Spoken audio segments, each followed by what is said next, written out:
हाँ, देखो विद्यानाथ झा, मैं आपको बताऊं कि 60 साल जो कांग्रेस की मीडिएटरशिप की है इन्होंने, और जिस तरह से तथाकथित सेकुलर पार्टियों को इन्होंने राजा बनाया और मुसलमानों को वोट बैंक बनाए रखा, वही गरीब वंचित मुसलमान, पसमानदा मुसलमानों के बच्चों को ये गुमराह करके सड़कों पर लाने का प्रयास कर रहे हैं।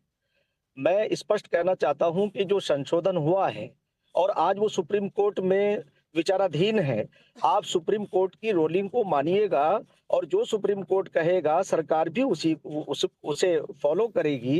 तो आप उस पर वावेला क्यों मचा रहे हैं, गलत प्रोपेगेंडा क्यों कर रहे हैं आप? तो इसलिए मैं आपसे ये बात नहीं, कहना चाहता हूं शमून कासमी साहब ये कह रहे कि हैं कि लक्ष्मण रेखा में रहिए, लक्ष्मण रेखा को क्रॉस मत कीजिए। मोदी सरकार को धमकी एक तरीके से दी जा रही है, उन्हें चेतावनी दी ये जा रही असल है। में मेरा सवाल ये यह है शमून कासमी जी कि लक्ष्मण रेखा अभी जो मुस्लिम कौम के जो ठेकेदार खुद को कहते हैं उन्होंने गरीब मुसलमानों के लिए खींच रखी थी, या मोदी जी जी सरकार लक्ष्मण रेखा क्रॉस करने की कोशिश कर रही है? नहीं नहीं नहीं, मैं आपसे कहना चाहता हूं कि जितने ये मुसलमानों के तथाकथित ठेकेदार थे, उन्हीं के बड़े बड़े एम्पायर उन पे का भी उन्होंने बना रखे हैं, और शरीयत का उल्लंघन ये लोग कर रहे थे, शरीयत का फायदा उठा रहे थे।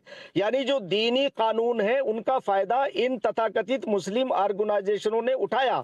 उसमें मुस्लिम पर्सनल लॉ बोर्ड सबसे आगे है, मुस्लिम तंजीमें सबसे आगे हैं। अगर आज उनकी इंक्वायरी होगी और उनसे वो जमीनें खाली कराई जाएंगी तो ये प्रोपेगेंडा कर रहे हैं।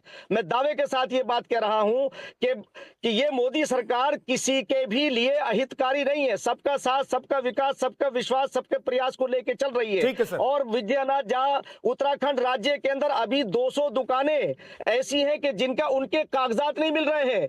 किसने वो कागजात चुराए हैं? इन्हीं लोगों ने उन कागजात को इधर उधर किया। और आप ये देखिएगा, अभी कुछ डिबेट आप आ रही है, उसमें कुछ लोग, जिम्मेदार लोग ये कह रहे हैं कि वक्फ बोर्डों ने किस तरह से घोलमाल किया ठीक। कि उनकी पैरवी ना करके कीमती जमीनों को निकाला। सैफ खान, हम उत्तराखंड राज्य के अंदर बात कर रहे हैं कि वहां हमारे मुख्यमंत्री ठीक है सैफ पुष्कर खान सिंह साहब, धामी जी, ओके। हमने मदरसा बोर्ड के अंदर इसीलिए एनसीईआरटी पढ़ाया। ये मुफ्ती साहब बताओ कि ठीक है, इन्होंने लिखने पढ़ने क्यों नहीं मैं दिया? वापस आऊंगा आपके पास। उन्होंने मुफ्ती साहब ठीक मुसलमानों है, मैं को, वापस आऊंगा आपके पास। सैफ खान, विद्या जा, बस मैं तो असल में जरा नमाज के लिए जा रहा हूं। बस हाँ। आखिरी बात आपसे कहना चाह रहा हूं कि ये लोग जो प्रोपेगेंडा कर रहे हैं मस्जिदों का, कब्रिस्तानों का, दरगाहों का, मैं मुसलमानों से कहना चाहता हूं कि आप इस सरकार के ऊपर विश्वास करिए, गुमराह होने की जरूरत नहीं है। हाँ।